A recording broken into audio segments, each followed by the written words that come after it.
it's a bit different portions of the content are available to people. So.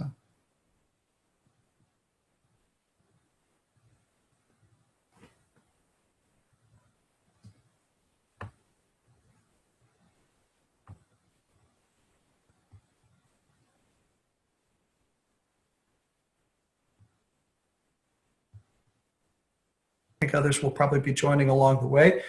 Good morning, and thank you for joining us for Seventh Generation's Interfaith Coalition for Responsible Investments webinar on immigration. We are recording this, and so as you've come in, you've been placed in listen-only mode, as that first slide indicates. If you slide your cursor across the bottom, where it will have a portion where it will talk about participants, and if you click that, it will give you the opportunity to raise your hand. There will be opportunities for questions and answers, and at that time we can unmute you and let you come in with your question. And again, after the webinar, this recording and slides will be available, as well as links and other resources that are mentioned in the course of this webinar. Frank, can we try the next slide?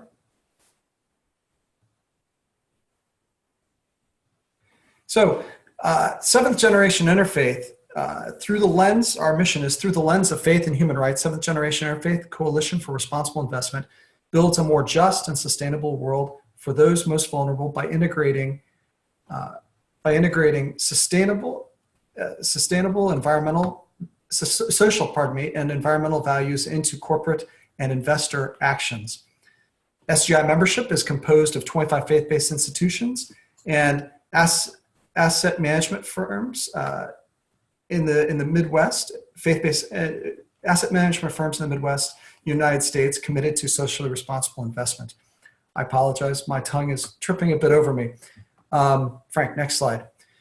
Our itinerary this morning then, where we plan to go in the course of this webinar, are basically through four main areas. One is to talk a little bit about our values and commitments on immigration. SGI as a faith-based organization and ICCR as an interfaith organization come in very deep and profound ways from our values as faith communities. And so we'll speak a little bit about that. We will then speak about the state of play on policy. If you've had the opportunity to watch the news at all this week, you might find that we're probably talking on Friday about things that we had never expected to be talking about at the beginning of the week, many of them actually quite tragic in the course of it. But we will have an opportunity to go in depth about what's happened this past week on policy. We'll also hear about what allies are doing, especially a focus looking at the border. For those of us in the upper portion of the Midwest, or in the North, as our Minnesotan neighbors like to call it, that is a reality that is sometimes more difficult for us to see. And finally, we're going to encourage deeper corporate engagement, looking over what ICCR has been doing and some opportunities for how to deepen our engagement. So Frank, the next slide, please. Oh, I think, so yeah, we have with us two presenters today. In addition to myself, Chris Cox, I should have introduced myself, I'm moderating.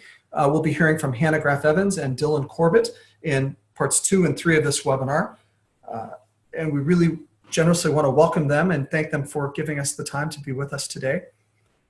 And Frank, the next slide, please. So starting though with that first portion, our values, you probably won't encounter at a liturgy in any Christian tradition today for Saint Onesimus, but today is actually his feast day. He's neither a memorial nor an optional memorial for the church, but he comes up in the old Roman martyrology, and February 16th actually happens to be his feast day. First question might be, who is Onesimus, or who was Onesimus? He was a character that referred to in the letter of St. Paul to Philemon. And so then the question might be, well, who was Philemon? Philemon was a wealthy person in Colossae, baptized by St. Paul. That was one of the places that St. Paul had gone to evangelize. And it's the letter to Philemon actually is the shortest book of the Christian scriptures, shortest book of the Bible as we Christians look at it, just 24 verses.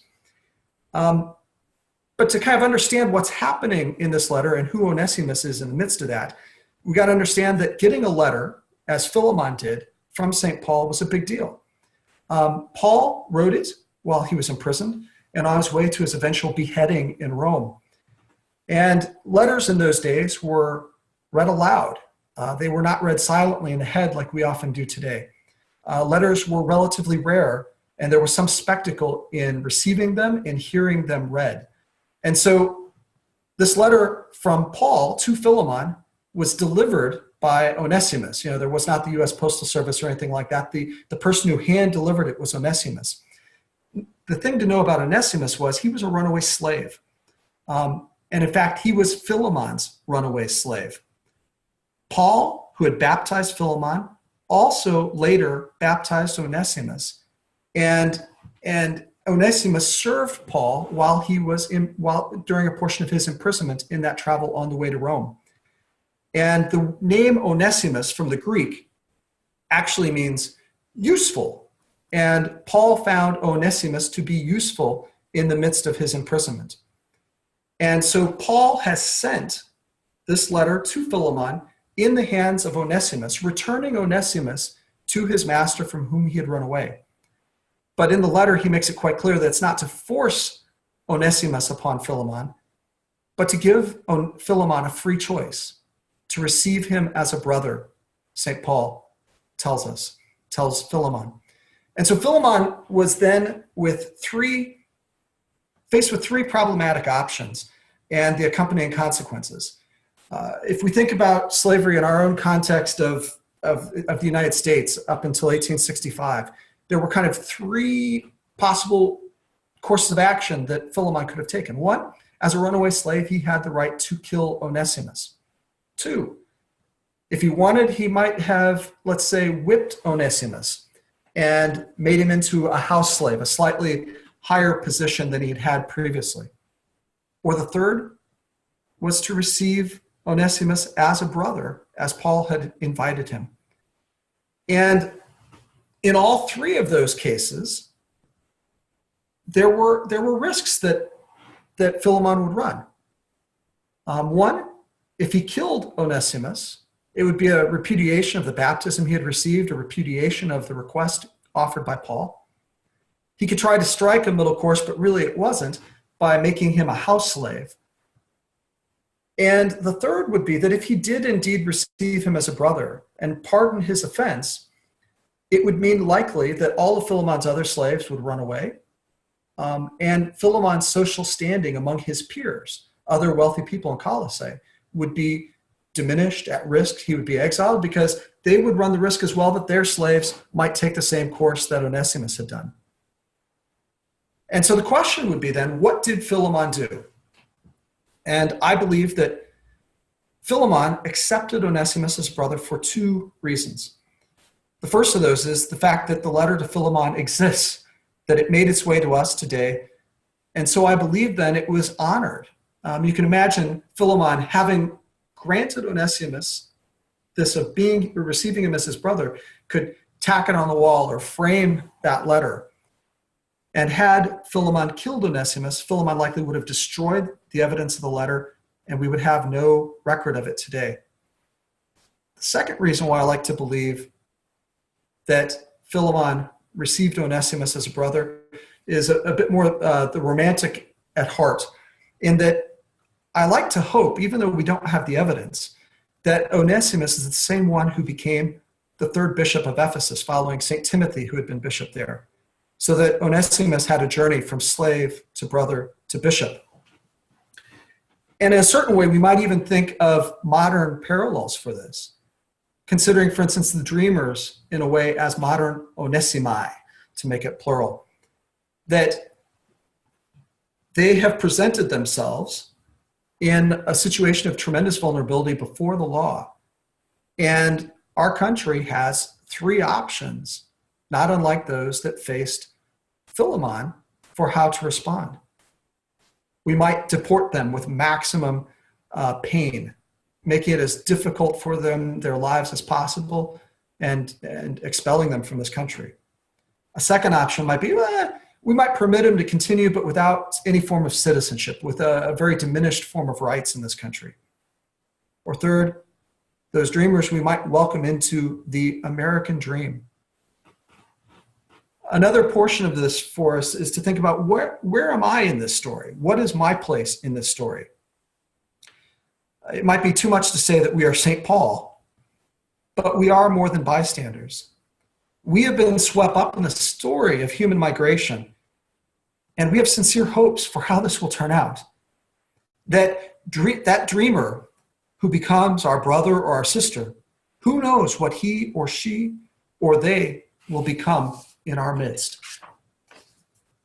With that, I'd like to move us on to our second portion as we begin to talk about the state of play. What has happened this past week in the area of immigration? And in particular, then, we'll be hearing from Hannah Evans Graf. She is the legislative representative for immigration at the Friends Committee on National Legislation. Founded and governed by Quakers, FCNL has worked for 75 years with a nationwide network of people of many different faiths from every state in the U.S. to advocate for social and economic justice, for peace and good government. Hannah has worked at FCNL since 2014, with previous work with FCNL's Native American, Pentagon spending, and campaign finance reform programs. She co-chairs the steering committee of the Interfaith Immigration Coalition, and which is made up of over 50 national faith-based organizations lobbying for compassionate immigration policies. And with that, I'm going to unmute Hannah. Great. Oh, Frank's got it. And Hannah, please. So you can hear me now? Yes. Okay, perfect. Well, thanks so much for the opportunity to talk to you all today. It has been quite a week, and really it's been quite a 5 months, and it's been quite a year. So I want to talk a little bit just about the Interfaith Immigration Coalition. You heard a little bit about the Friends Committee on National Legislation and the work that we do, but we are one of 50 national faith-based organizations that about 10 years ago came together formally to say we should be working in partnership to be pursuing the policies that we really need to see in our immigration system. So we span the theological array, and we are Quaker, we are Catholic, we are Protestant, we have a Sikh group, we have many Jewish groups, Unitarian Universalists we have many of as well, and it's a really beautiful partnership of folks who all have different underpinnings of their values, but have come together for our platform, which we ask all organizations that join the IIC to sign on to. That I'm just going to read the parts of that I think are really important. So the first sentence is, our diverse faith traditions compel us to welcome one another with love and compassion, regardless of place of birth, religion, or race. All of us are called to love our neighbor, all of our neighbors. And it goes on to say, generations of immigrants and refugees have made this nation what it is, and we should be ensuring justice and protection for all immigrants and refugees and all of our neighbors.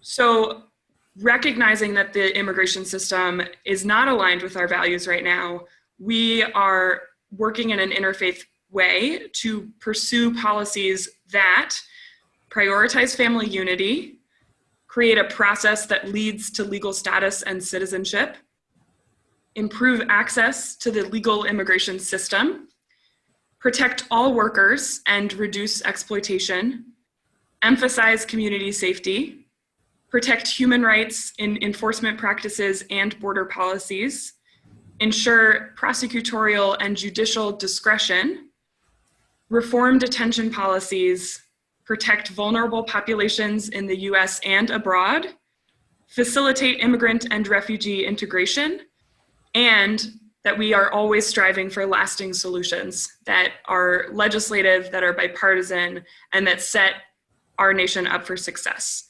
So there's, in each of those broad categories, we have an underpinning of what we would like to see.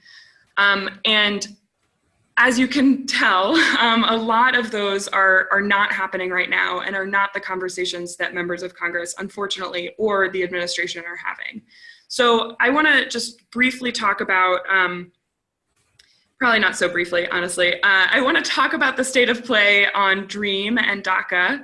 I also want to talk briefly after that on temporary protected status and refugees, and then turn to look towards what is coming up shortly, which is just overall funding for the government for the next fiscal year, which is something that we have been tracking for this fiscal year and continue to track, but is really interwoven into all of these pieces that we're thinking about. So on DACA and DREAM, I might be repeating things that you already know, but I like starting at the beginning so that we can kind of take this step back of what we are trying to do in the midst of all of this different action. So we've been working for the past 5 months really actively to get the DREAM Act or similar legislation that would offer a pathway to citizenship to immigrant youth who grew up in this country undocumented. So the top lines about why we talk about the DREAM Act and why this is the best option is that it covers the most people who fit into this category that we often call dreamers, but it's really immigrant youth who grew up in this country, have no other way of pursuing permanent legal status, and we would like Congress to take up a legislative solution that offers a pathway to citizenship. So this is something that has been introduced in various forms since 2001. We, as people of faith, have been working on it for a long time as one part of the immigration system that we would like to see reformed. But the urgency, of course, came from the cancellation of the Deferred Action for Childhood Arrivals program, DACA, which covered almost 800,000 people since it began in 2012. So these young immigrants are at renewed risk of deportation if Congress doesn't act. Other dreamers who don't have DACA or who never qualified for DACA are already at risk of deportation. And some DACA recipients have already lost status because of lost paperwork, because they couldn't afford the $500 renewal fee, or because it is so clear that this administration is not interested in protecting them that they thought that it wasn't worth reapplying and re-registering with this government. There are also other reasons why people have fallen out of status, but that is the renewed sense of urgency for getting this done. So for 5 months, advocates have been working to garner more support for a pathway to citizenship. There's been a few places over this 5 months of leverage that would let Democrats or others who were looking for a solution to use must-pass legislation as an avenue to pass that legislation. So there's been different deadlines of funding where people have thought maybe we can attach it to this spending deal, maybe we can attach it to the budget deal. But House and Senate leadership, Republican leadership, have insisted that the measure go as a standalone measure. So none of those moving vehicles have actually panned out to be options.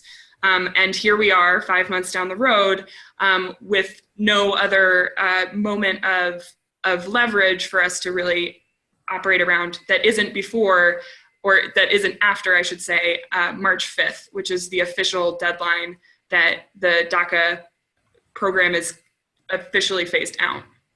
So now the conversation has turned to what is it that we can pair these protective measures with? We have long advocated for a clean DREAM Act. That remains our preferred way that this could get enacted, but the conversation is about what can actually get 60 votes in the Senate and 218 votes in the House. And so what we are trying to figure out is, knowing that this is going to be paired with something, how can we have that something still be aligned with our values? And many of the things that are proposed are not in line with our values. So the president, as you heard probably in the State of the Union address, really focused in on 3 things that he wants to pair, that he wants Congress to pair dreamer protection with. Those 3 things are cutting family-based visas, cutting the diversity visa program, and adding $25 billion for border militarization. And included in what he calls the border security pillar There are also measures that would further limit access to asylum for border crossers, and particularly we're concerned about unaccompanied minors and children who would have avenues cut off to them. So talking through these three pillars a little bit, especially as they are aligned with our platform, this has put us in another struggle. I don't like to say fight because I'm Quaker, but it's put us in another struggle of, we want to pass legislation, but we want to defend against all of these other really, really detrimental cuts to accessing legal immigration in this country. And we want to make sure that border communities are not further infringed upon. And all of these things are part of the platform that I talked about. So I want to just talk through, because there's a lot of myths around family-based visas, diversity visa, and the border measures. Legal permanent residents, green card holders, can bring in their spouses and children. And US citizens can bring in their spouses, children, parents, and siblings. And so you have probably heard the phrase chain migration, and this myth that once one immigrant comes in, they can bring an unlimited number of their extended family members. It's just not true. So one of the things that we have been doing and continue to need to do, and that I will ask all of you to do, is be really clear about what family immigration is in this country, that it is very narrow, and that President Trump is trying to redefine what the nuclear family is to be only spouse and minor children. So I don't know about you all, but I consider my siblings to be part of my nuclear family. And my parents, even after I turned 21, still considered me to be their child.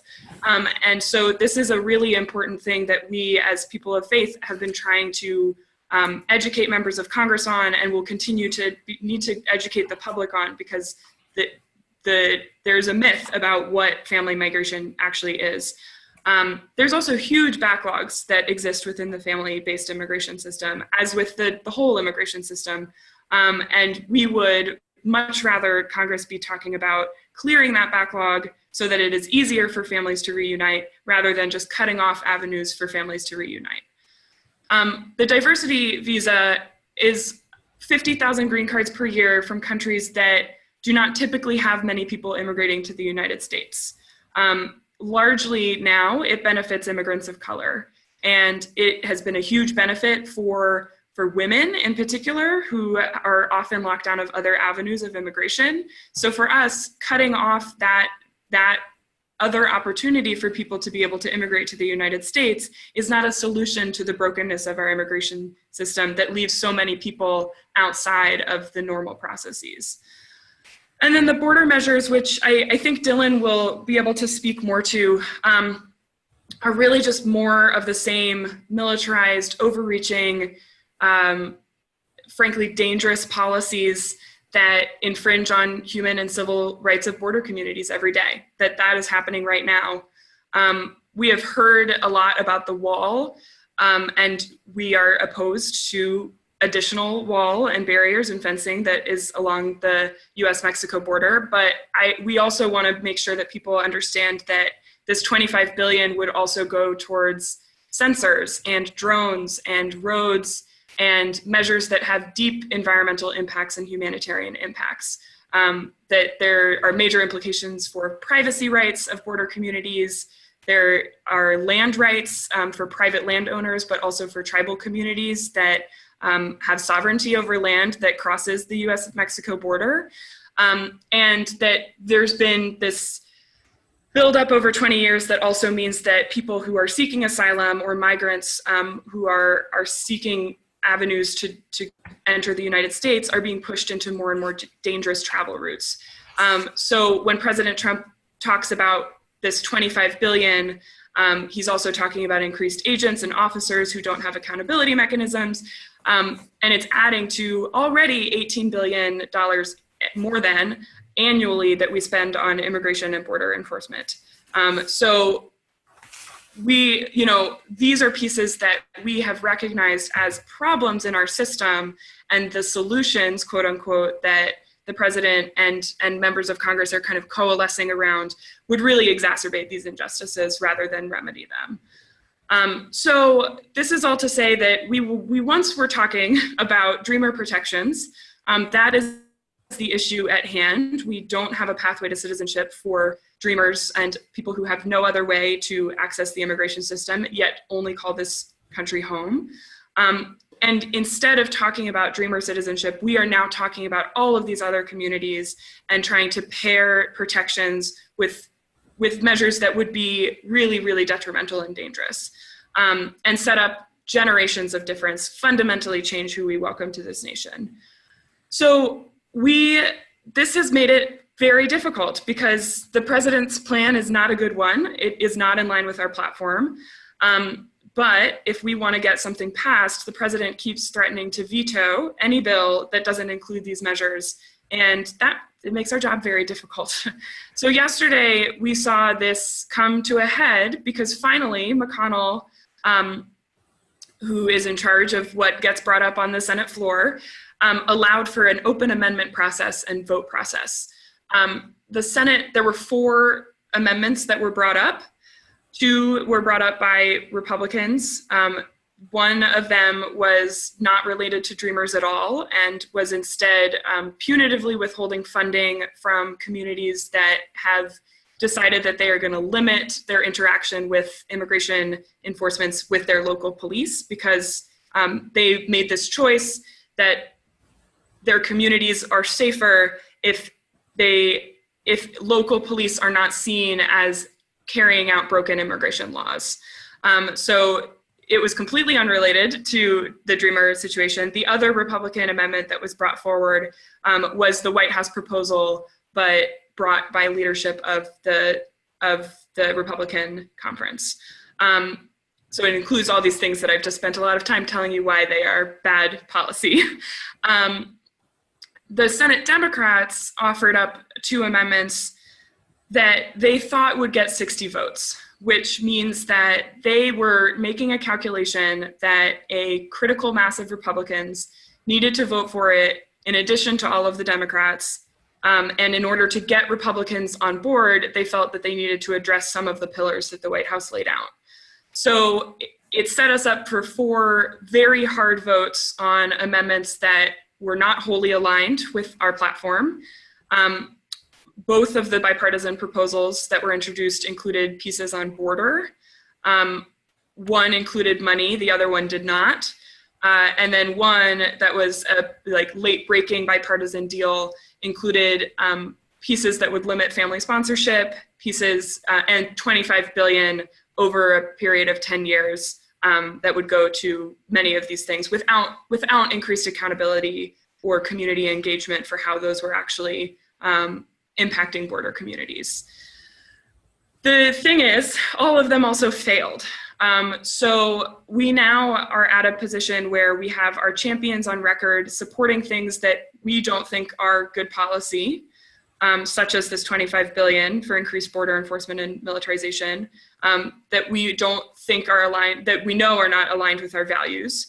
And we have other senators who completely rebuked some of these better, albeit them totally imperfect proposals. And we also have people on record rejecting the White House proposal. So the question is, where do we go from here? Because nothing actually went through. And even if by some miracle things had gone through, it was hard to know what the path forward was in the House. And it was hard to know that if the president is going to sign any of these things. So where do we go from here? We're still doing a little bit of that postmortem, but we know that having this voice come from people of faith to reiterate our values, to reiterate the communities and bring in the voices of the impacted communities, that's going to be hugely important, especially over this next week when members of Congress are home for President's Day recess.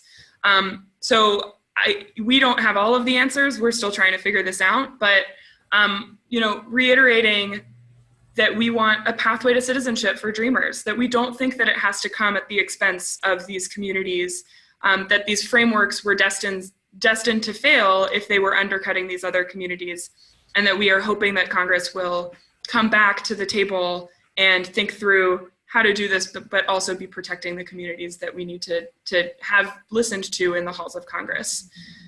So having this voice come from people of faith will be hugely important, as I said. And we have one legislative week once they return from recess before the March 5th deadline. So the urgency is really quite real. So that's on that. Just a quick, brief overview. A few other things that we've been tracking that have been on our minds as well are temporary protected status. So this is an administrative program that was put in place by Congress.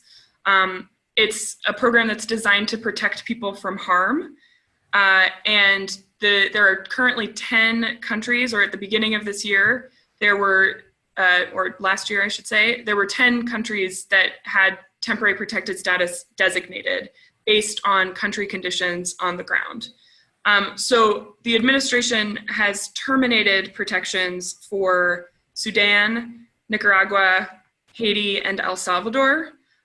Each of those has a time period between when they announced that it would be terminated and when the people will actually lose their status. And most recently, it did extend TPS for Syria, but it extended it for 18 months and it didn't redesignate it, which means that any Syrian who didn't enter before a certain date will not be protected and could be deported.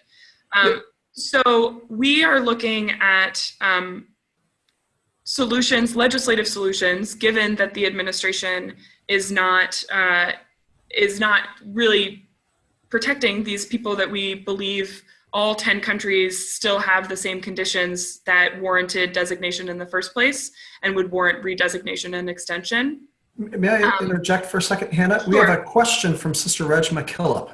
Great. Go ahead. I've unmuted you, Sister Reg. I think I'm having trouble hearing. Yeah, I know. Okay. Can you hear me now? Yes, I can. Okay. Hannah, the question I have is, why can't Congress just vote on the DREAM Act?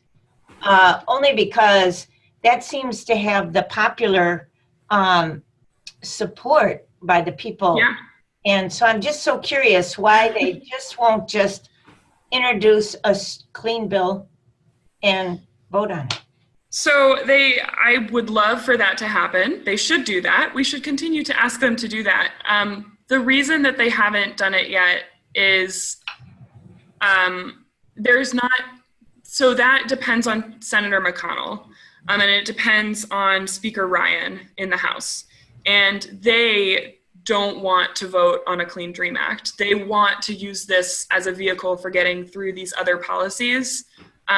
And the president has also said that. And so we can continue to push for that, but until there are enough Republican senators who are asking their leadership to just bring up a clean bill, it won't happen. And we've tried that, and over the past 5 months, we haven't seen that come to fruition. So it's possible that as we get towards March 5th, there will be a critical mass of people asking for that.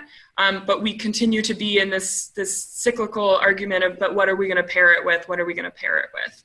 And a lot of that's coming from the president.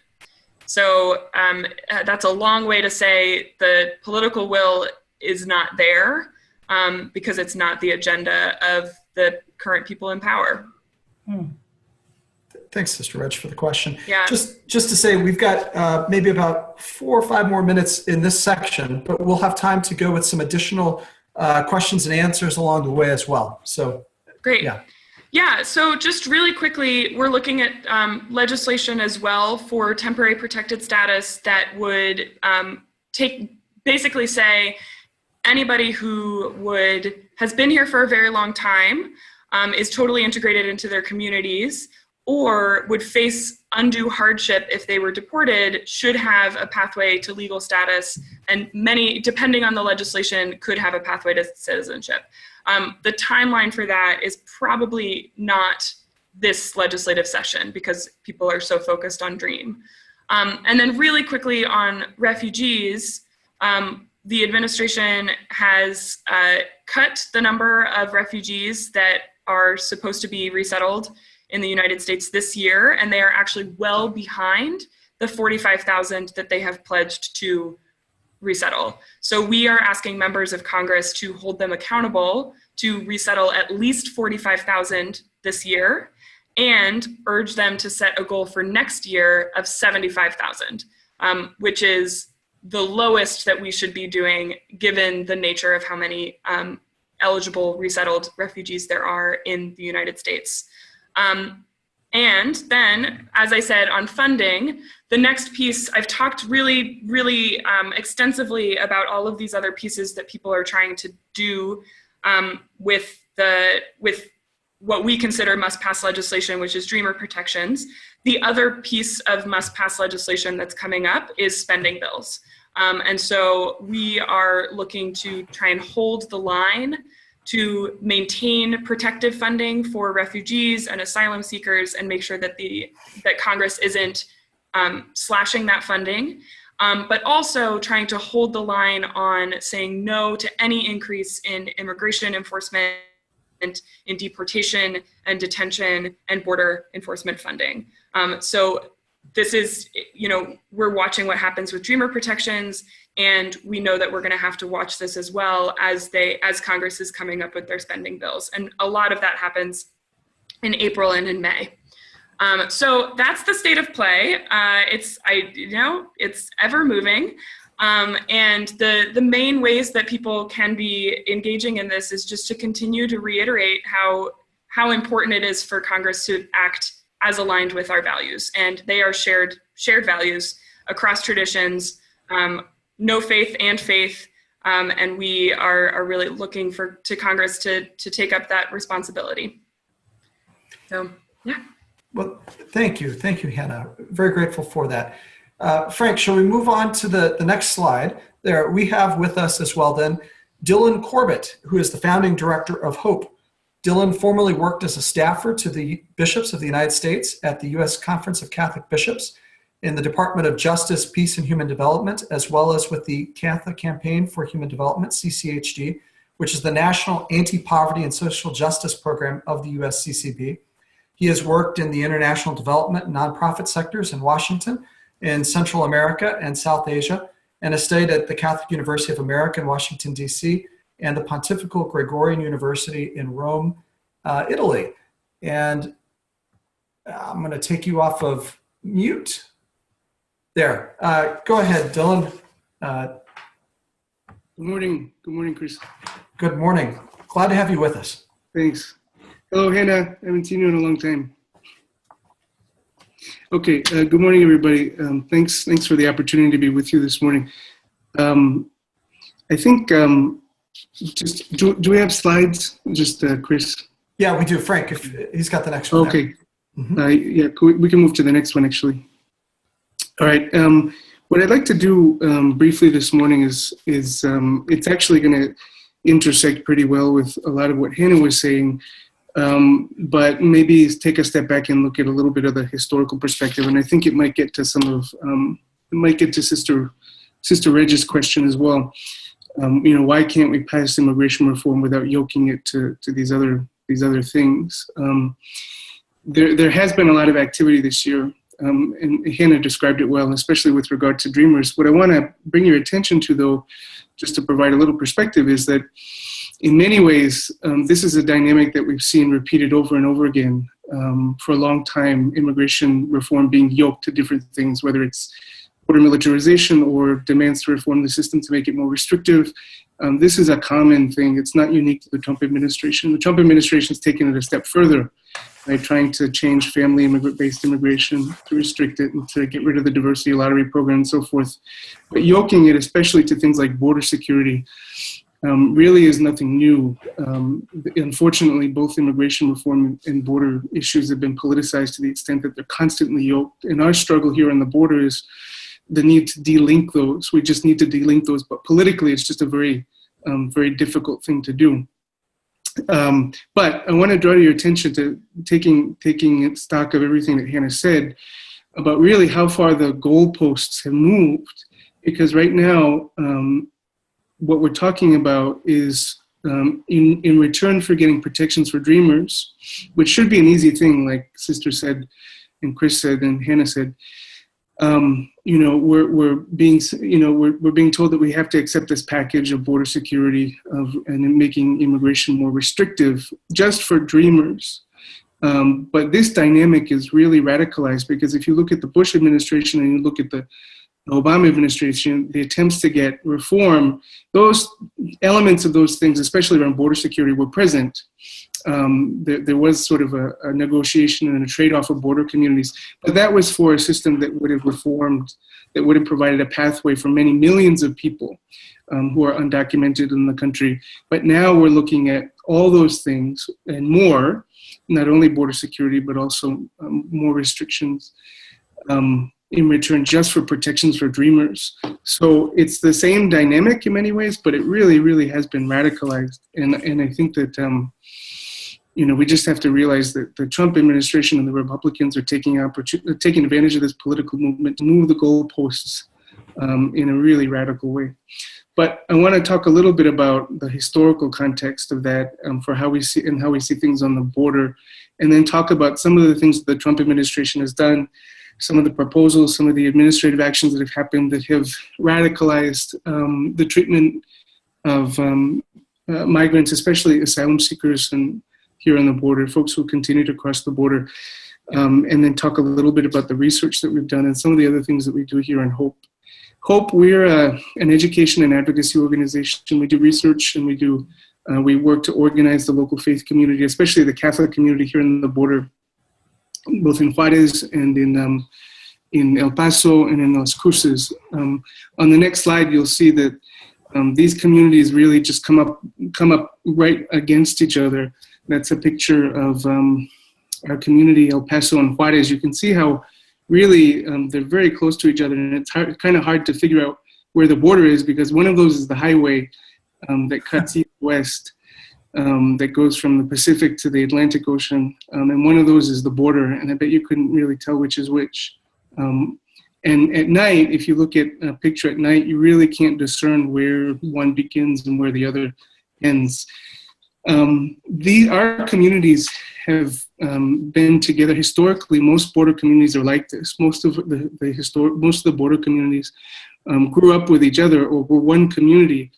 If you look back from communities, from the San Diego-Tijuana border all the way down to Brownsville, the communities really, these are communities that have never been separated until recently.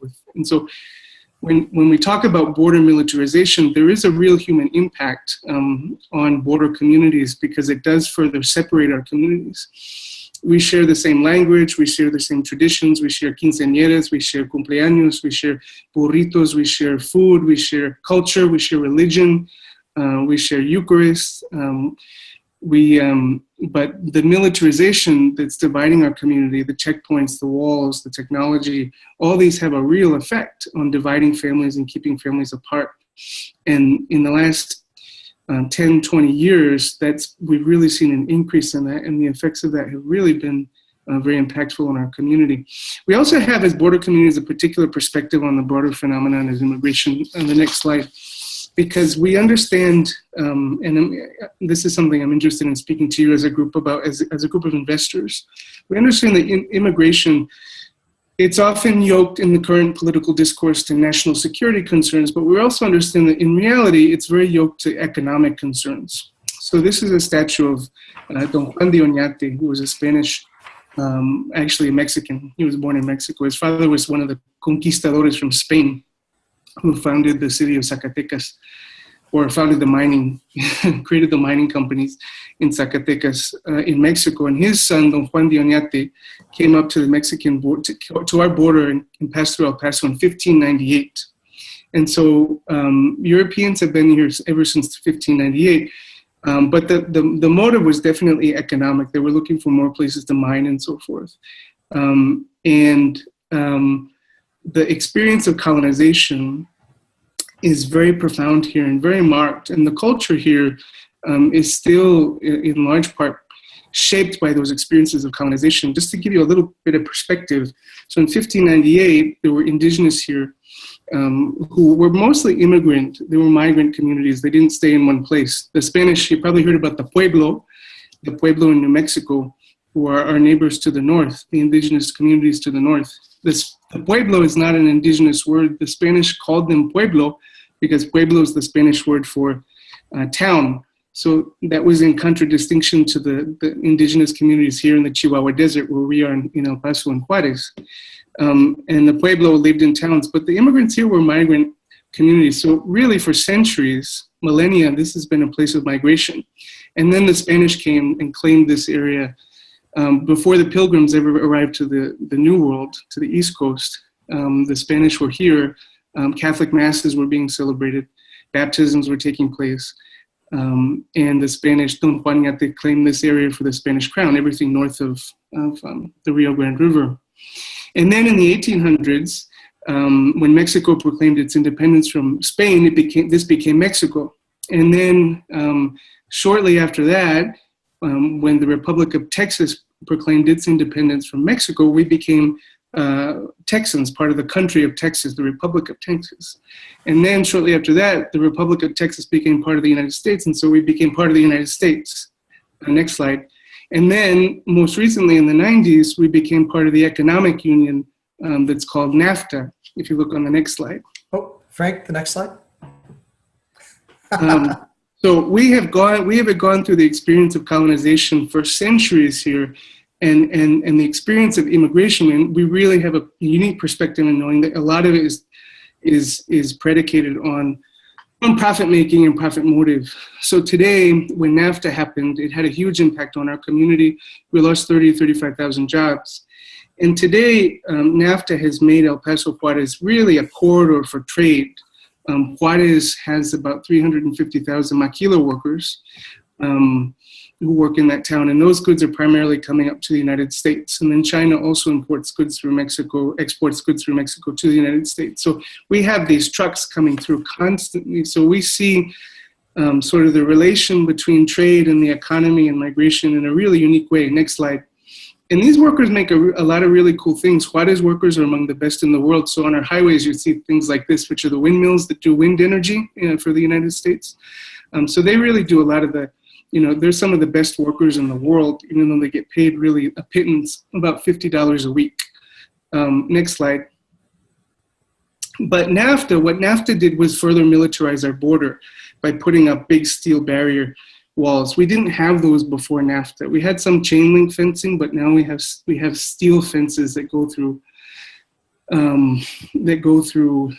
our community, El Paso and Juarez. And we didn't have those before NAFTA. And there's a connection there that's not coincidental, because in order to have the type of economic arrangement that NAFTA and other trade agreements and sort of the international trade agreement system, the international trade system has now, you really need to make sure that people cannot cross freely. So every day we see those trucks coming through, we see technology coming through, finance can pass through, information, technology, financial services, financial products, money, et cetera, et cetera, et cetera. All these things can pass freely across our border with NAFTA, but people cannot. And usually it's brown people. And so in order to keep that economic arrangement in place, you have to have a wall so that people can't travel freely. Otherwise, they wouldn't work in the conditions of only earning $50 a week in Ciudad Juarez. So we see all those things. These are dynamics that are present throughout the country. They're just on display and more visible here in a much more dramatic way. Now, to get to the concrete, some of the concrete of the Trump administration, next slide. The Trump administration claims a couple things. They claim that there's an immigration crisis in this country, and they claim that there's sort of a law and order style crisis that we need to secure the border. The border needs to be sealed. So two things, the sealing of the border and that we have this broader law and order immigration crisis in the country. Just a historical perspective on that. If you look at apprehensions, if you look at apprehensions and deportations, so the top line and the bottom line, you see we're at a historical low in terms of apprehensions here on the border. These numbers are from 2012, but it continues to go down. And deportations, on the other hand, are on the rise. So it's really deceptive to claim that we have an immigration crisis, either in the country or on the border, because we're deporting a lot of folks compared to looking at the historical trajectory. We're deporting a huge amount of folks. Folks probably know President Obama is the deporter in chief. So that's been going on. That's bipartisan. That's not just particular to the Trump administration. And at the same time, apprehensions on the US-Mexico border have really plummeted. So they're at a historical low. So it's really not correct to say that we have an immigration crisis in this country. So the policy actions that the Trump administration is taking, which I'll talk a little bit more about in terms of how they impact the border, are not addressing any real policy gaps. They're really just they're just making good on rhetoric, the Trump administration's rhetoric, and throwing red meat at a certain group of supporters who he needs to sort of energize to feed his base. But there isn't a policy gap here. That's my point. There's no policy gap in terms of a need to seal the border or a need for enhanced, stepped-up immigration enforcement in this country, because we're at record levels of apprehensions and deportation. So it doesn't make any sense. I mean, yeah, you understand. Next slide, just to go a little bit more in the weeds on this. Apprehensions, again, just to give you a sense, going through 2017, what we're seeing now on the border, in terms of folks who are coming, these are the most vulnerable people, because they're coming from, these are family units and unaccompanied minors, women and children, who are coming up from what are called the Northern Triangle countries of Central America. That is Honduras, El Salvador, and Guatemala.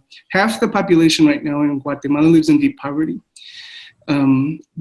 El Salvador, the capital of El Salvador is San Salvador, which is probably the most dangerous city in the world right now outside of an active zone of conflict. And then Tegucigalpa used to be the most dangerous city in the world a couple of years ago, which is the capital of Honduras. So that gives you a sense of what's driving some of this immigration. It's poverty, it's political instability, it's corruption. Look at what's going on in Honduras with the elections right now. That's probably going to drive perhaps another wave of migrants up because of the insecurity that's happening right now in that country. And we have to say that as Americans, in many ways, we're involved in that. We're involved in the root causes, particularly because of drug consumption. So these countries in many ways have become staging grounds for drugs coming up from South America. And there's also now some indigenous production of drugs like methamphetamines in those countries. It's coming to the US for our consumption. And that is causing crime, it's causing gangs, it's causing political corruption, graft, et cetera, et cetera, et cetera. So we're actually involved in the root causes driving the instability, causing that migration that's coming up. And then through other things like economic policies like NAFTA. So NAFTA expanded to Central America, that's called CAFTA. So we're involved in Latin American migration in a way that building a wall, closing our eyes to that reality, is just morally irresponsible, and it's not going to address the drivers of migration. Next slide. At the same time, what are we doing? You can see the migrant apprehensions per Border Patrol per year. This is an average of across the US-Mexico border. So you can see how the apprehensions per Border Patrol agent have really, really plummeted. That secular migration that we saw from Mexico in the 90s and into the early 2000s has really ended. There's no more Mexican migration. The last couple of years, it's actually been net negative. So we're just not seeing the migration through the US-Mexico border anymore. At the same time, what are we doing? Next slide. We continue, because of this political game in Washington, yoking any effort at immigration reform to an insistence on greater militarization of the border and greater securitization within the United States. We're investing at record levels in border security and in immigration enforcement. So you can see on this map, we have ICE agents, Border Patrol agents, and CBP agents from the Bush administration all the way at the left to the end of the Obama administration, or the end of the first term of the Obama administration in 2012. We currently have, in terms of ICE agents, we've doubled the number of ICE agents from 3,000 to 6,000. We've doubled the number of Border Patrol agents from 11,000 to about 20,000, 18,000 of whom are on the US-Mexico border. And interestingly, we really haven't increased CBP.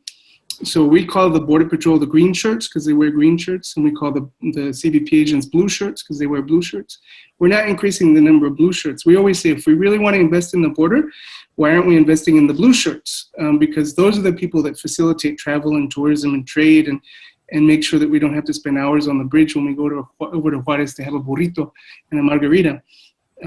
But we're not investing actually in the real needs. And there are a lot of unfunded, there's a lot of unfunded infrastructure that needs to happen on the borders. Our borders are crumbling. We don't have the agents to staff them.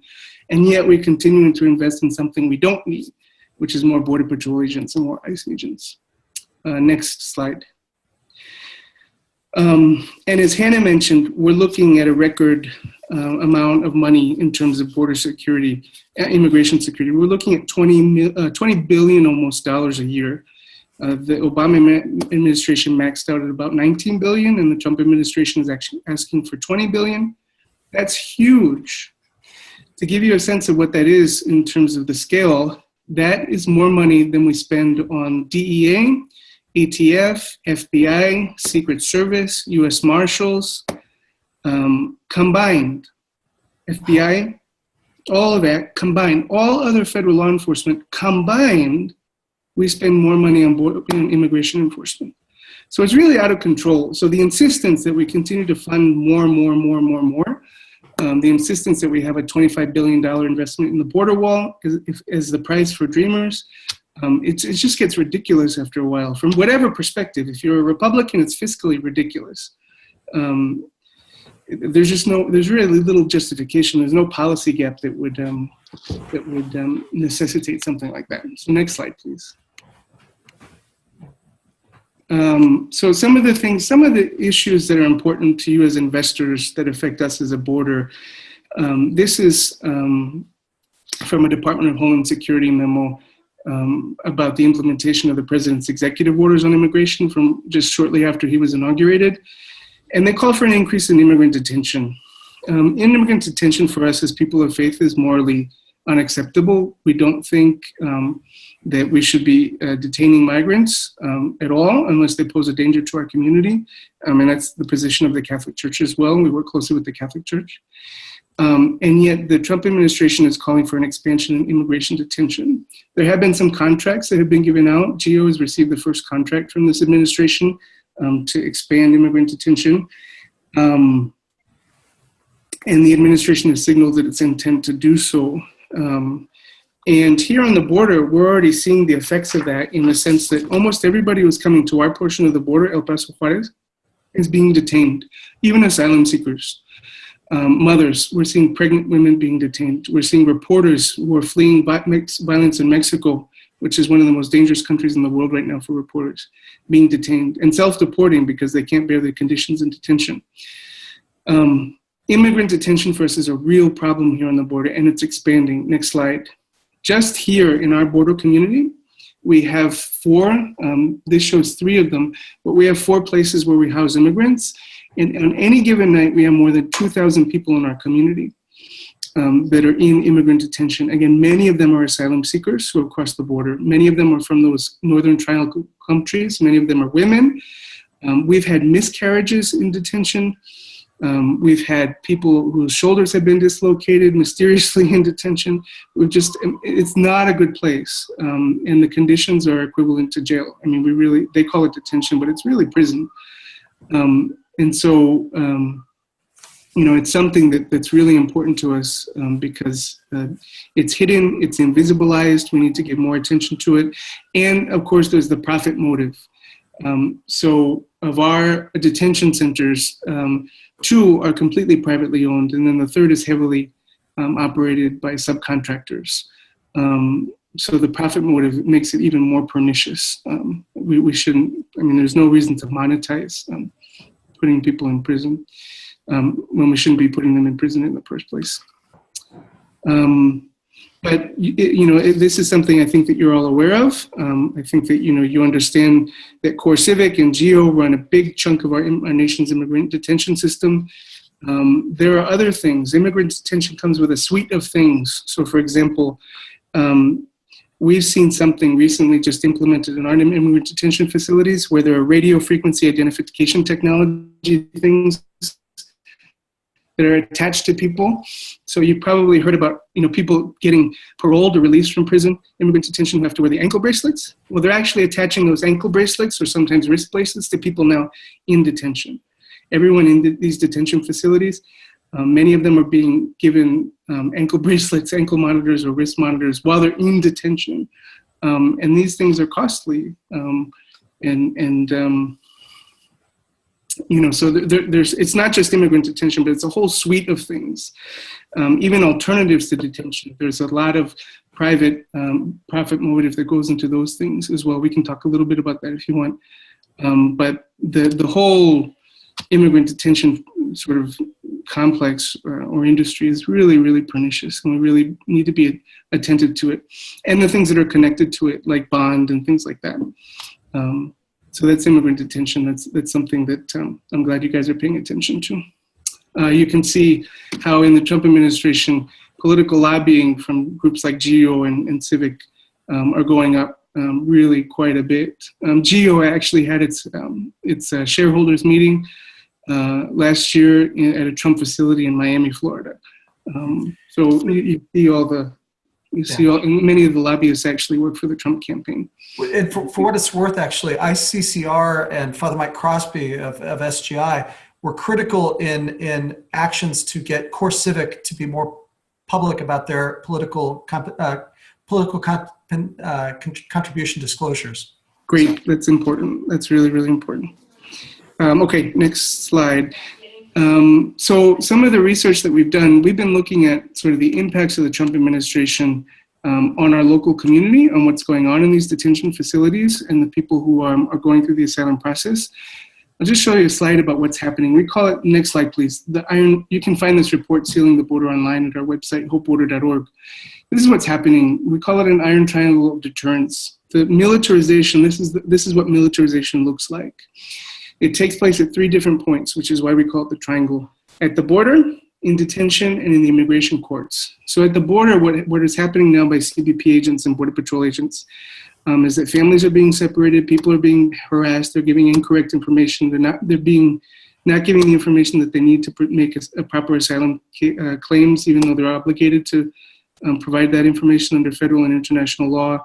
They're not being able to get access credible fear interviews. There's inconsistent documentation. So there's a trickle-down effect from all the language and the rhetoric that's coming out of the campaign and then the White House that ends up at the border with the individual agent at the border or who apprehends someone crossing the border. That extends to detention. So we've talked a little bit about detention, but the issues that are there are manifold: family separation, limited access to legal services and community services, healthcare, mental health care, unjustified transfers, prolonged detention. More people are being detained for longer periods of time. So that's the second bar of the triangle. And then the third is the immigration courts.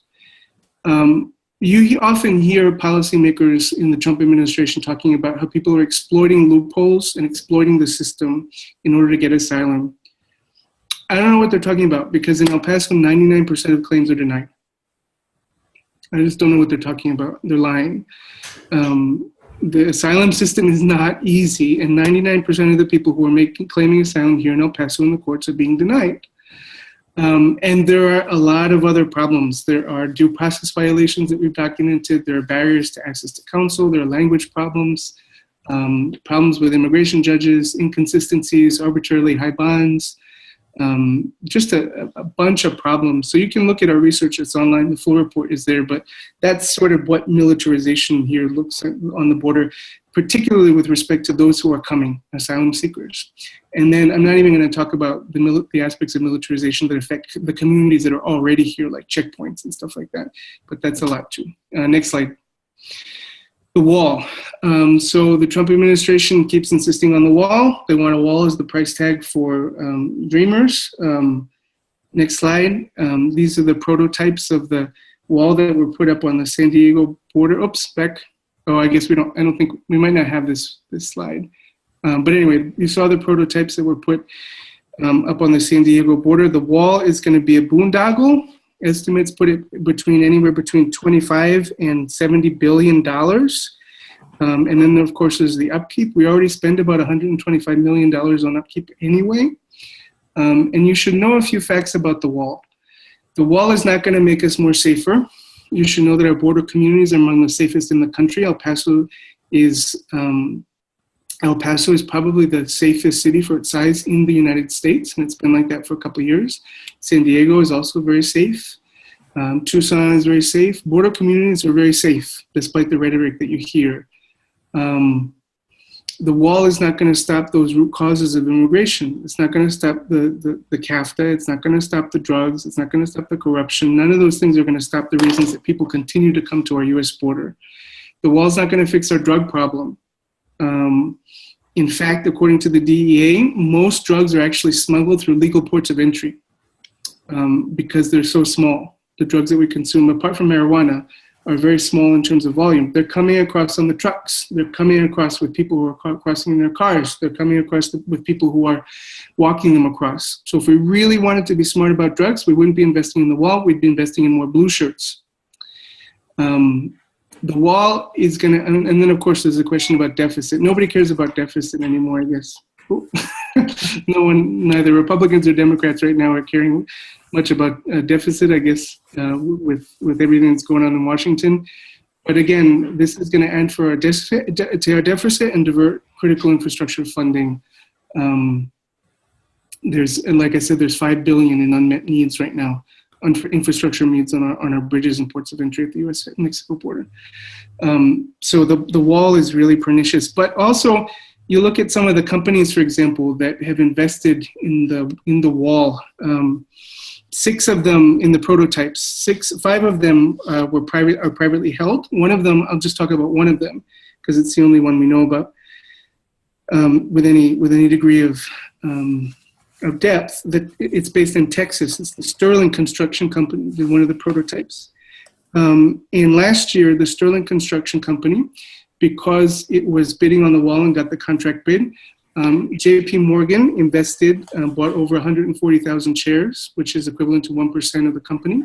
And Wells Fargo bought another 1.7% of the company. They lowered that down a little bit, but now they still got about 1%.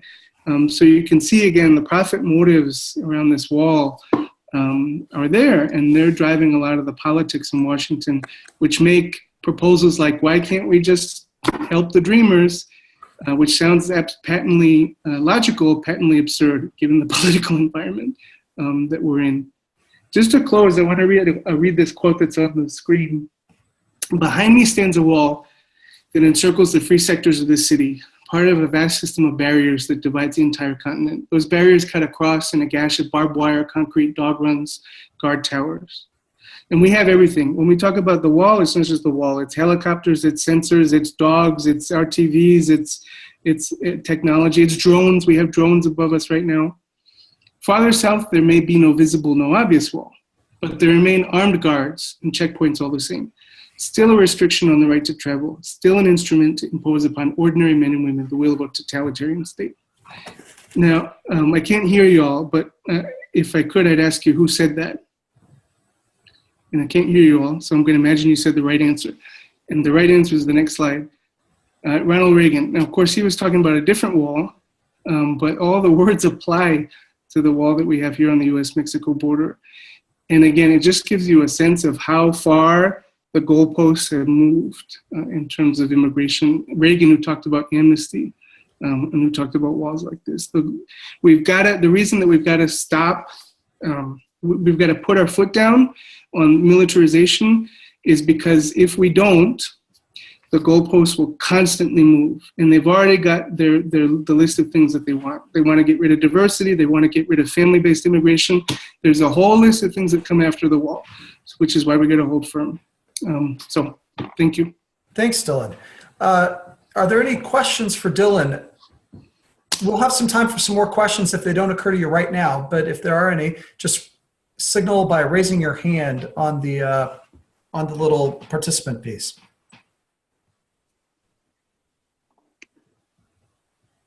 Seeing that at this point, why don't we move on to the next slide, Frank? So thinking about deeper corporate engagement.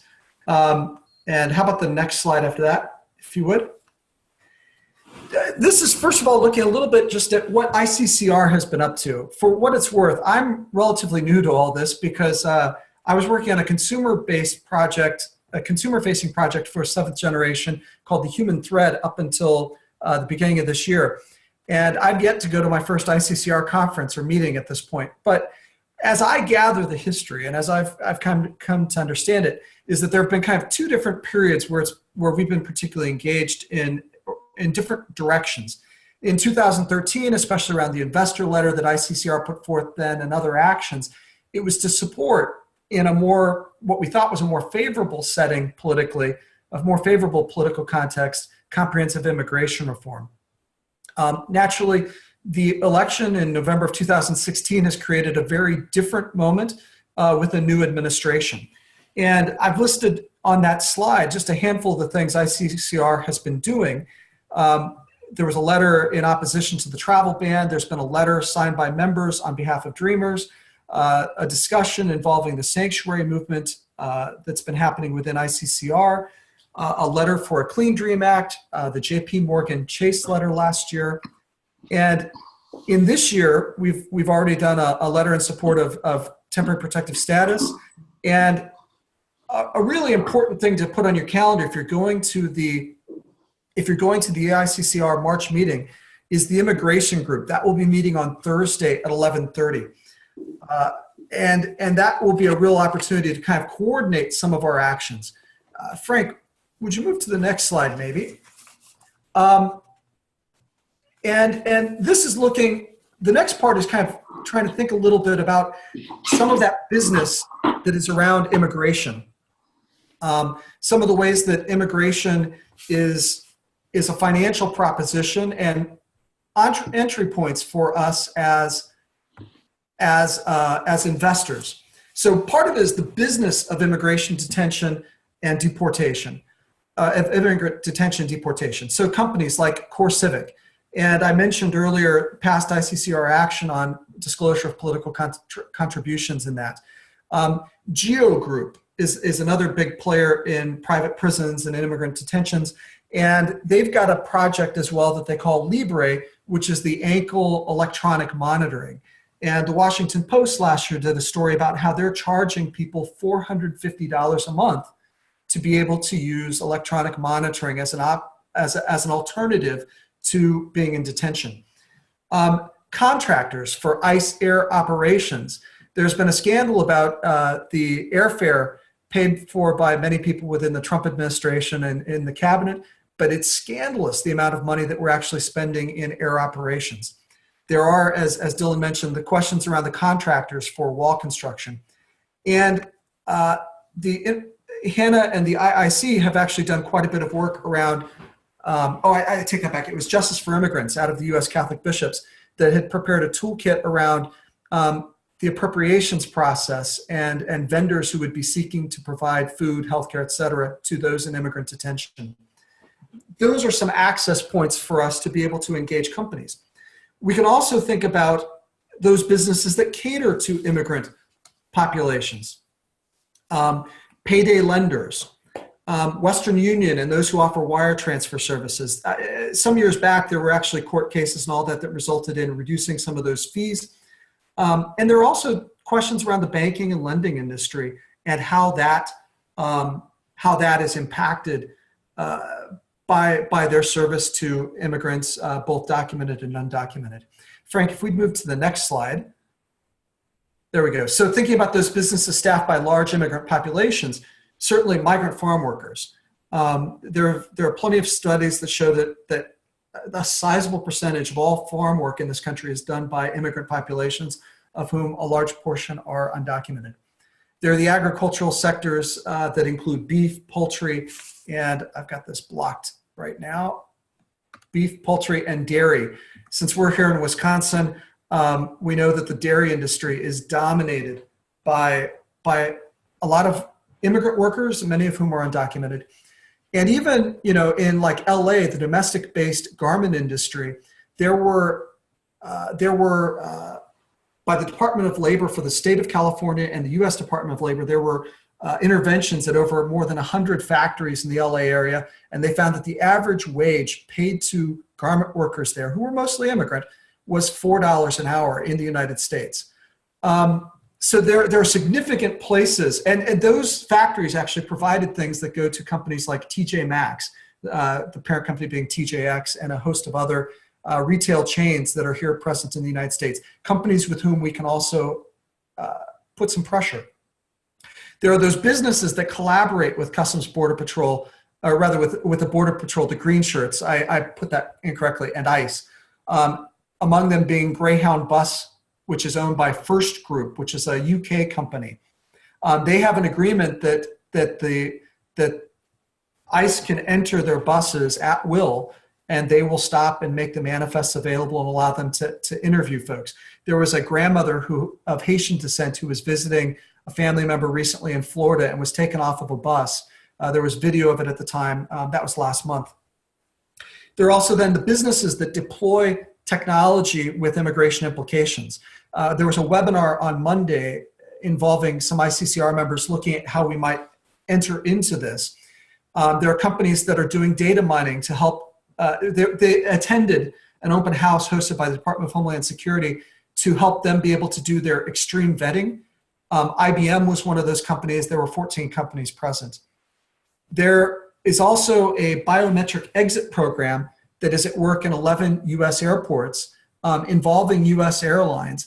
And the question is, in a way, what risks do airlines come under for us as shareholders? What risk are they undertaking when they become people who are storing biometric data that's used by the US government? So there are a number of entry points within which we can engage companies. One of the tasks at the March meeting of ICCR in that immigration session actually will be to continue to go around engagement questions on immigration. Many of these are it's a draft form right now, so I don't know that I have permission to share the whole document with you yet, but we'll make it available as soon as possible. And many of the questions are relevant to the agriculture industry, but can apply beyond that. For instance, a question in a dialogue with corporate leaders would be, who is responsible for corporate risk and oversight on labor and immigration issues? Now, as you go in deeper, thinking about and asking questions around the risk to workers and reliable availability of labor, if a question were raised about how they are scrutinizing their workers, it may put a company in a defensive posture where they're going to try and check everybody anew, which is not what we're trying to propose, of course, but trying to think about and engage them in dialogue around the threats that are to predictability and availability of any commodities or component parts in their supply chain. Thinking about how they assess the health and safety of all workers in the supply chain, regardless of status. Questions that we can ask around, are all workers, regardless of status, covered by company policies on worker health and safety, fair wages, et cetera? Are they receiving training and other benefits? We can ask questions around temporary workforces, especially those, for instance, in the agriculture industry. And we can ask questions, especially around, do workers have a way to report grievances without fear of retaliation? We can also examine their relationship with the local community and law enforcement. What kind of arrangements, for instance, might there be between a dairy here in Wisconsin and local law enforcement, or those companies that are situated throughout the country on these kinds of questions? Do they have any way of understanding, if you will, a sanctuary policy inside of what they try and do, to at least require the government to present a warrant or other kinds of things to move forward on it? And have they taken any public policy positions? Is immigration reform integrated into their company's government affairs priorities? Have they issued a public statement? For those in agriculture, have they signed on to the Agricultural Worker Program Act? So we'll be honing those questions, and those will be made available. That's a really quick summary, but I kind of want to make sure that we open ourselves up to hear more comments from other members. I think a good number of you likely have been engaged in these questions and may have some questions, especially for Hannah and for Dylan. So if you would, feel free to raise your hand.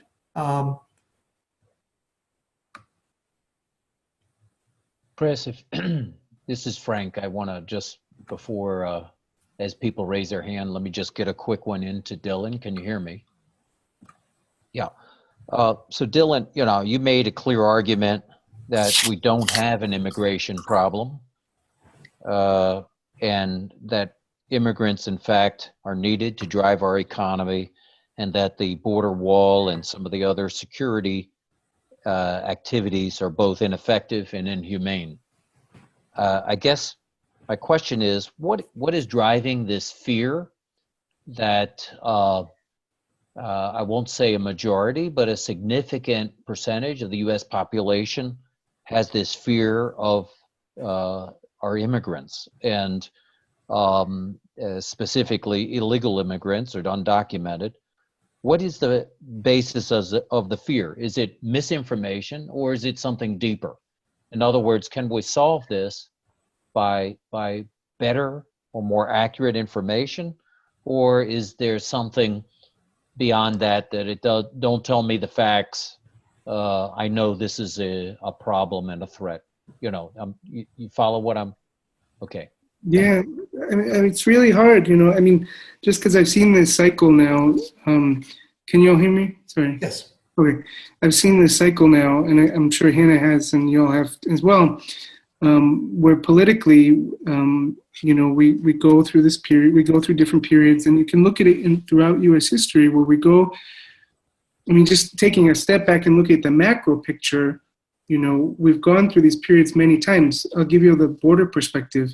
The folks who built the railroad here in El Paso were from China, so we imported Chinese labor. And then one of our first immigration laws was the Chinese Exclusion Act to stop Chinese immigration. So we invited them in and then we kicked them out. Another example from here on the border, when we needed labor to tend the fields and the factories during the Second World War, we invited Mexicans in, the braceros. And then, when that was, they had sort of served their purpose, and President Eisenhower came in and you had Operation Wetback after the war, and we kicked them out. So we go through these, if you just look at American history, taking the macro perspective, we go through these cycles where, we want folks to come in, but then we kick them out. And I think race, unfortunately, racism and race are often used as a sort of, they're weaponized by politicians in order to, divide people and create a political base. That's just always been the case. We see that here in Texas. It's constant. Not only is the U.S. government investing in border security, but the state of Texas is investing billions of dollars in border security, in National Guard, et cetera, which is really just fiscally doesn't make any sense. And from a law and order perspective, doesn't make any sense. So the Texas government is actually classifying things like domestic abuse and things like that happen in border communities as border-related border security, as having a nexus with border security in order to justify the funding for increased enforcement on the border just in the state of Texas.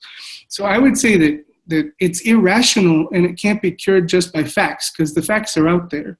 We're in a post-facts political environment. I think everyone acknowledges that, and I think that racism and race are being used by politicians for political means and for political expediency. And I don't know how to combat that.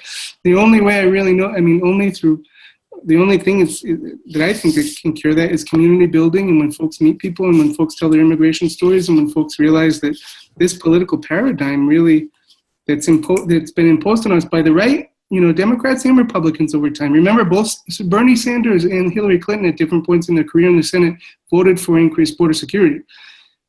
So this paradigm, we have to reject it. And I don't know what else, I don't know what you replace it with. You call it faith, call it Christianity, call it good neighborliness. I don't know, but we've got to encounter each other deep in our communities and see each other as human beings again. And across the spectrum, not just with respect to this issue, I feel that that's not happening. Yeah. Hannah, would you like to add anything to that?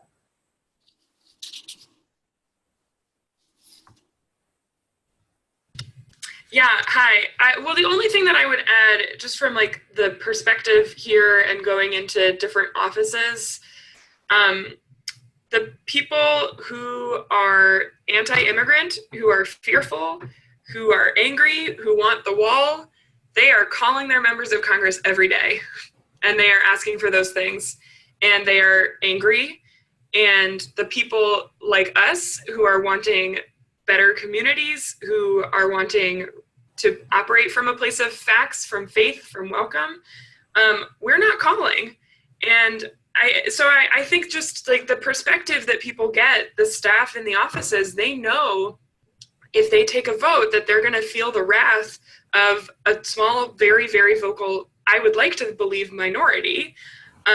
And so I would just, encourage people to keep that in mind when we're thinking about how we're communicating with the staff in Washington, that they are hearing from other people who don't know the facts, but are very loud. And so that they know the political consequences. And we are not that force yet, but I think that we could be. So yeah, it's just pretty sobering to go in and know how many angry calls they have gotten instead of welcoming calls. Yeah, thank you.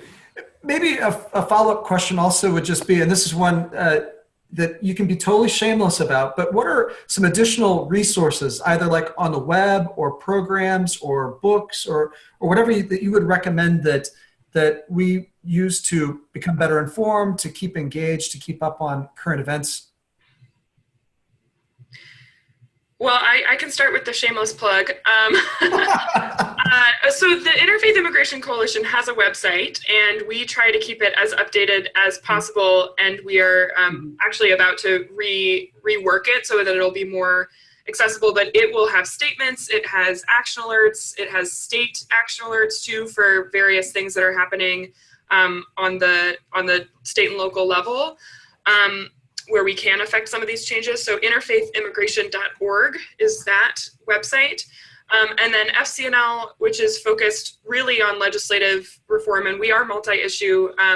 We focus on building relationships with members of Congress on various issues. And so if you would like action alerts that you're not already getting, you can go to fcnl.org/sign up. And that'll give you an array of kind of what the biggest issues are at hand that Congress is discussing in ways that constituents can actually have power in that. And it's very timely, and our communications people are incredible. In terms of immigration issues writ large, there's informedimmigrant.com, which is a really awesome hub of information both for immigrants and for allies. That is really just a hub of information that's put together by Forward, folks who are really good at tech, and so they've figured out how to compile different legal services information, different advocacy resources, and also different local communities, wherever it is that you are, that are doing this work, to get connected to them, because there's so much work that's happening on the ground. So that's informedimmigrant.com. Thank you. Dylan, do you have any you'd like to add? I would say we've also got a number of resources on our website, which is hopeborder.org, and you can find the reports that I was mentioning there, as well as sign up for our mailing list and there's a lot of other resources. We have a series which we call Frontera Facts about the border, and those also speak about some of these immigration issues from the perspective of our communities. Yeah, thank you. And Sister Reg, you've got a question. Yeah, it's to you, Chris. I really appreciated that part I've appreciated the whole webinar, but the corporate engagement part, do you anticipate at some point to be able to suggest companies that we would buy for investment in order to have some action with regards to, I mean, you really outlined a lot of avenues. Yeah, so I do. Well, I think that we will have some, and I also know that you've already got some. You know, like you were telling. No. Yeah. Yeah, and Sister Ruth Battaglia, who's on this call, for instance, was involved with the Tyson work around antibiotics, but she gave her proxy for the annual general meeting to some workers, for instance. So there are opportunities and things that we're already invested in. We just need to think through some of that. But we'll also work. I'll work with Mary Beth Gallagher, for instance, and Nadira Narayan from ICCR, and some others involved in this to try and come up with some suggested investments that we can engage in. Okay, thanks. Yeah. Well, Sister Ruth Shaft. Yeah. Did you have a question? I unmuted you. Yes, I was saying that two of the things that I'm up against, I hear information from a lot of different groups, and there's enormous it isn't even under the radar of groups of people trying to make an impact in terms of information and a collaboration. And so I'm at a point where I think we have to narrow down what we're doing. Right now, after I was listening to Dylan, I thought we should narrow this down and really do something about this, maybe set everything else aside and get connected with everybody else that's doing something about immigration. It's at a crisis point, it seems, right now. The other issue is everybody's asking for money. They can't do anything unless they have money. And the money is all on the other side. It seems like. How can we address those two problems and focus so that our efforts make a difference? You've put your finger on a very big problem. I don't know if Hannah or Dylan want to take a first stab at answering that question. I'll defer to Hannah. Well, I can take a stab if you want. Go for it. I'll put on a Saul Alinsky hat and say that Saul Alinsky would always say you've got two sources of real power in the world. One is organized money, and so people with a lot of it, or organized people. And a lot of organized money with a little bit of organized people can make a huge impact, or you get enough organized people together with a little bit of money, you can have a big impact. And I think that our work, coupled with the work of so many others in so many other places, bit by bit can provide the opportunity for some of those changes. I remain hopeful about that. I think about the challenge Philemon had to welcome Onesimus is not unlike the challenge that touches everybody who voted against a Clean Dream Act, everybody who voted against comprehensive immigration reform, everybody who's got that loud group of people calling them daily around this issue. They know, I hope in their heart of hearts, what the right thing to do is, but the real challenge is to help get them to yes, and how to be encouraging around that. The one thing that I will also offer that I think I have to keep reminding myself of as well is just the power of relationship. We are very focused on that in our how we think that members of Congress change their mind, and it's because they literally know a dreamer, right? And that the storytelling that has happened in the Dreamer movement is incredible. And if we can, it hasn't changed, it hasn't come to the policy yet, but they did win DACA, right? And that was a huge campaign.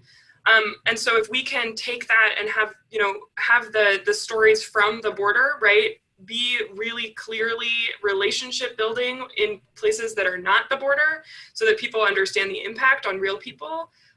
That is the power that we have, right? And so it's not necessarily saying, this is the one issue that we should work on, because we all have so many things that we care about. So being kind to ourselves, but also remembering that building relationships is, even though we don't see the impact right now, it has a huge impact in the future. And that's when people are voting, and it's when people are calling and advocating, that they actually know who they are talking about, and they can put a face to the policy. And can you hear me? Yes. I would say too, it's true as Sister Chef says that, we're at an inflection point, I think, in this issue. But, it helps to take the long view. Consistently, Americans are in support of immigration reform. If you look at the polls, it's consistently, folks are against the border wall in border states and in polls across the country. And I've seen a real change in 2017. Just to use an example from Twitter, when the travel ban happened, you started to see a hashtag that became really popular called "No Ban, No Wall." And for the first time, people were putting together the border issues with the immigration issues, with the races.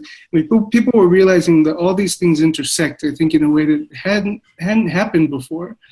And even though it might look like we're in a tough spot right now, in the short term, I think that in terms of an inflection point, I think we're galvanizing even more support long term. And politically, I don't know how that's going to happen. We're going to go through another rough couple of years, perhaps. But people are making connections and people are getting engaged in ways that they haven't been before. And so there's a flip side to the coin of all the tough stuff that's going right now, that people are making connections, people are becoming aware, people are getting engaged, and people are getting upset in ways I don't think we've seen in a long time, which is there's going to be payoffs to that politically down the road. Thanks, Dylan. Thanks, Hannah. Sister Ruth, thanks for a tough but a really important question. We're about 6 minutes over time, so we probably should conclude with this. But I think that those are good words to finish with. One, the power of relationship, and also our hope that, to quote Martin Luther King, the arc of the universe bends towards justice, and we will get there.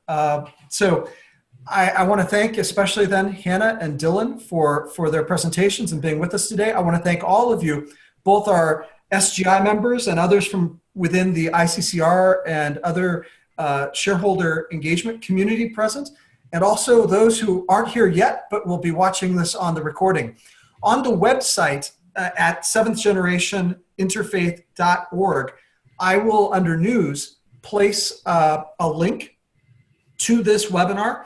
And also I will place a link there for an evaluation. We'd really appreciate getting some evaluation and feedback from you so that we can continue to make these webinars more productive and better for our members. Thank you all so much. It's really been a real treat. I think we've all been enriched by being here together today. And with that, I guess we'll close.